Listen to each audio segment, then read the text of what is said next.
Hello, everyone. I am Captain Foley, Oh, Connor Collins. and we are beaming into your computer screens, Mm-hmm. I guess, because we want to talk about something really important. Yeah, transporters were invented in the 1960s because it was too expensive to see a shuttle land every week on a planet. So they were a core invention from the very first episode zero of The Cage and have been a constant source of plot devices, of amazing stories for over 50 something years. So today we were going to talk about the ones from Prodigy because we've been wondering if they even had transporters because they haven't been using them. So they're just Yes. not aware of them. Mm-hmm. They discover them in this latest episode, episode 7, First Contact. Yeah, There's some discussion here to have. Yeah. there is. Yeah, we did see it last week as well with the holodeck thing, but That was interesting because we both said that could have been a interior holodeck transporter. That wouldn't have made sense. It should have been TNG, but that was just now in retrospect that was definitely a hint. And what did you say last week when that first one appeared? What did you say? oh yeah, looks very swirly and JJ like. And then transporters are a huge part of this episode. And here's the first render or first picture. I did like the pie thing. That was funny. A lot of swirls, Stuart. A lot of swirly matter. And the reason this matters, I know a lot of people be like, "Who cares? It's just a transporter effect." Well, this is Reason Trekyards. We analyse and discuss and debate. So I mean, well, I'm getting into that, yeah. okay. But the thing is, the reason it's important is because Prodigy has done such a good job of being faithful to so much stuff on screen. Did you see the Ferengi Marauder? Did you see the TOS uniform? Did you see the Monster Maroon? Did you see the outline, or not the outline, but the ships? Constitution class. You got Voyager. You got a whole bunch of stuff. Taking Bird of Prey Bridge. Yeah, amazing stuff. And everything is spot on. So it's weird that there's one thing, which we've seen many transporter effects over the years, and this is very distinctly the JJ transporter effect. Are they trying to tell us something? I think they are, considering the crew that's involved and the way they presented things so far. It could be a distinct hint at something. Yeah, this one thing sticks out like a sore thumb because unlike with uniforms and ship design, you can kind of say there's a unique variation potentially, and that experimental. But this is, and there's obviously comparison graphics. If this is trying to be an effect from a 150 or a 100-year-old starship from another reality, well, that ain't alternate. Like, that is a less advanced transporter. So this can't be that, but clearly this is that. Doubling down, Stuart, this was strange to me as well, they use the TOS beaming sound effect. Yep. So on a... maybe it's a future design, but at least a present-day post-Nemesis design, they're using a J.J. Abrams 100-year-old transporter visual with also a 100-year-old prime timeline TOS sound effect, which none of that coincides because as the transporters evolve, the sound changes. That's just part of the whatever, except the one relic's time, but that was a... So that doesn't compute in any way. And these guys are very deliberate and quality-centric. So this is not a mistake, this is a choice. This is almost those who are careful enough to spot it, we are now telling you some of this tech is Kelvin, or at least an alternate Kelvin with TOS sound for some reason. And I do want to point out, too, that it is a little different from the Kelvin one in the fact that there's more swirlies. There seems to be more going on.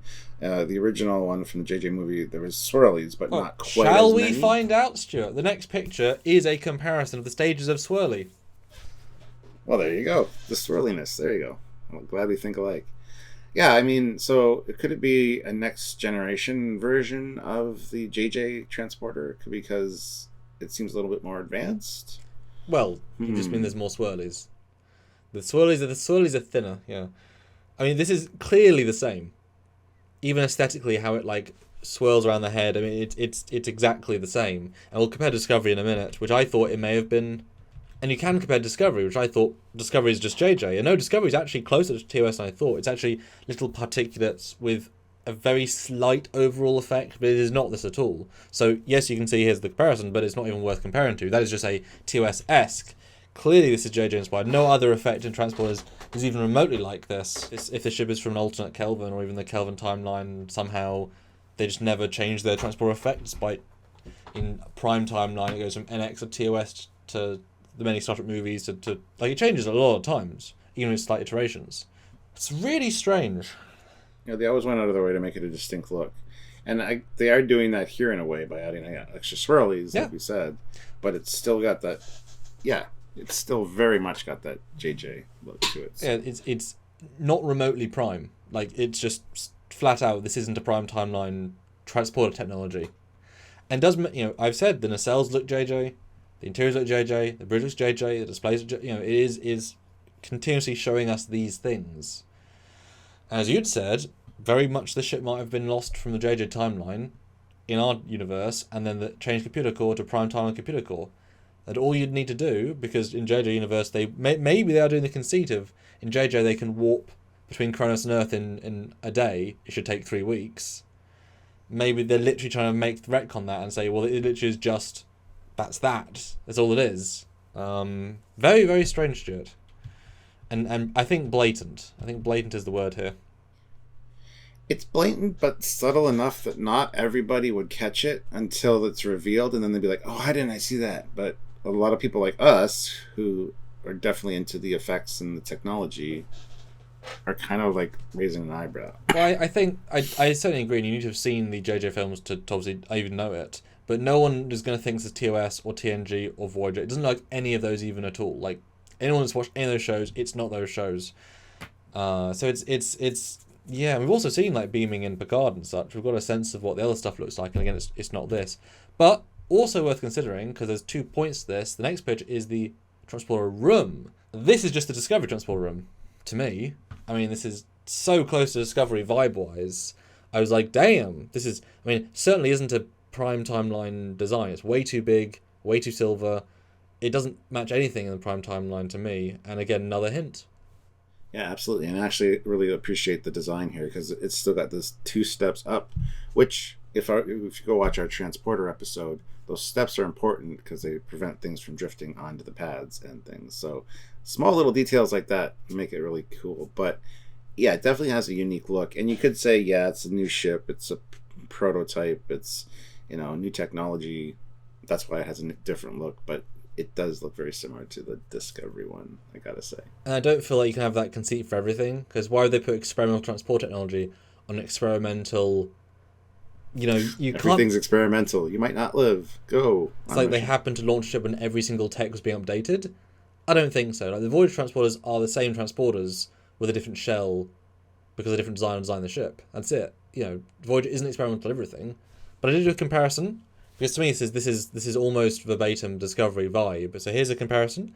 Obviously on the top you got the 2 views of Prodigy. On the bottom you got the Discovery, and you got the JJ, which I also think it follows. Well, compared to the equivalent Prime, but I mean it's clearly Discovery era. See, the thing is, they maintain their like circular pad styles generally for these kinds, whereas you go to TNG or Voyager or whatever, and you got more of a uniform floor with some really cool shapes. When the transporters fire up, you do see circular things underneath, but they do kind of cover them. These are still maintaining that like circular TOS look. Yeah. It's very specific.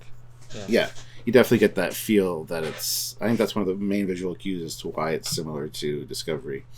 Yeah, with a middle chunk that comes up, which is just not a thing in the transporters. It's a nice flat surface, and as you say, it's shaped... Now, yes, this could be, like, say, a prototype version where they haven't got the flooring goes on top of it, which would then cover up all that stuff, but that seems like a huge...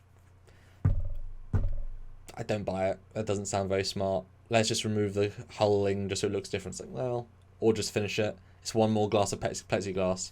But you're right. That's exactly what it feels like these ones, because we've only ever seen a TOS version of these alternate universes, and this is exactly a TOS version, which is not the design of the present day, remotely. Yeah, wow, good catch. And even like the back of the room is just bland, huge. I mean, the backs have always been kind of interesting. Even going up to like Voyager and stuff, the kind of the blue. It's more like Art Deco-y, like something artsy in the back. These ones just feel like lights. It's nothing special. And also having the like there's 3 different shapes here. You've got the lines, hard lines, and then a light. Like nothing connects. At least the Discovery, it's a unified design. This is not a unified design. It's so many different designs coming together, and it's got smashing. Unfinished is a potential word, but we'll see. But here's a comparison with the tech that it would be related to.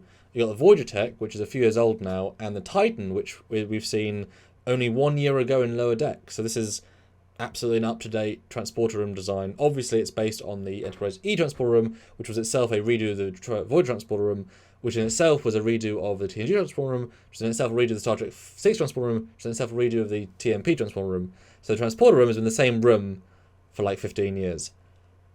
But that tells us how a standard one for the flagship should look.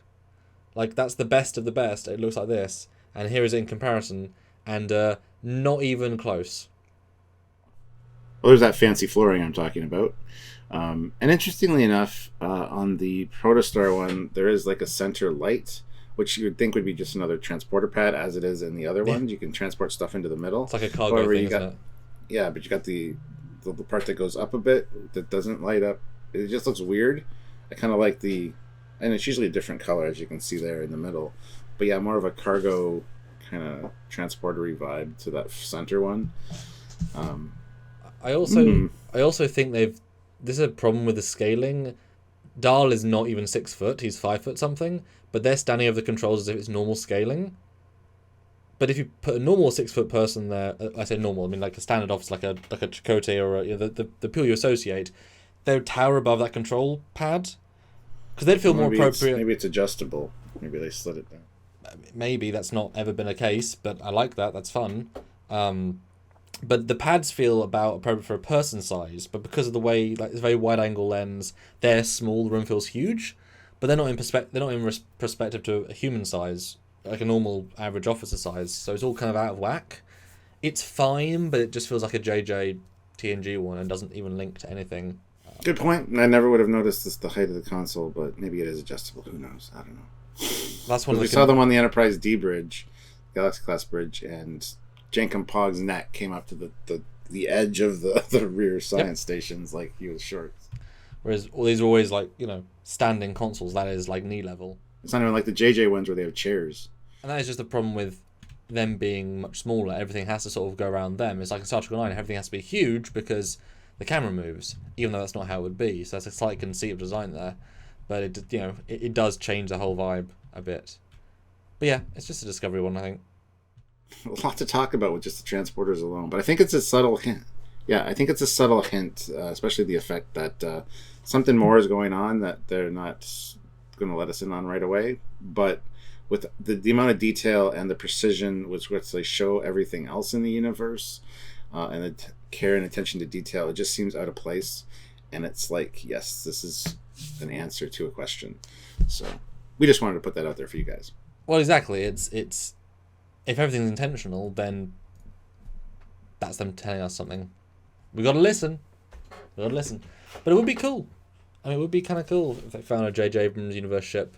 Because, Man from the Future said, Cronenberg said, no person come through. What if an unmanned ship came through? And then the tech on the Kelvin universe version ship was enough to try and give them the Protostar drive. And, it's interesting. Yeah. All right, guys, comment down below what you think. Did you notice this? Is this something that you think could be a conspiracy theory? Let us know your thoughts down below. Don't forget to join the channel. Subscribe to all of our social medias. Click the notification bell icon. Hit like on this video.